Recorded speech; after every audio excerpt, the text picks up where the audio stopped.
नाज़िन खुर्दार वारे इलाइक़े में बदनसीब कोच हादसे में फोथी वियलनि जी सुञाणप दादो ऐं जोही वासी तौरु कई वई आहे।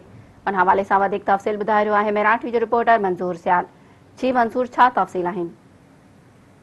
बलूचिस्तान जे इलाइक़े फौजदार जे वढ में काका हीर जे सालियाने उर्स मुबारक ते वियल अॼुकल्ह 100 खां मथे दादू ऐं भांसैदाबाद जे वीहर शरीफ़ ऐं खान मोहम्मद गादी जोही वटां खान मोहम्मद गादी जा ज़ाइरीन उते वियल हुआ ऐं सालियाने उर्स मुबारक खां बाद में वापसी कयूं त उते पूल मोड़ वटि बस वॾी खाई में किरी पई, जंहिंमें 22 ॼणा जोही दादू ऐं भांसैदाबाद जे वीहर शरीफ़ जा 22 माण्हू फौत थी विया, जॾहिं त 100 खां वधीक माण्हू ज़ख़्मी थी विया आहिनि।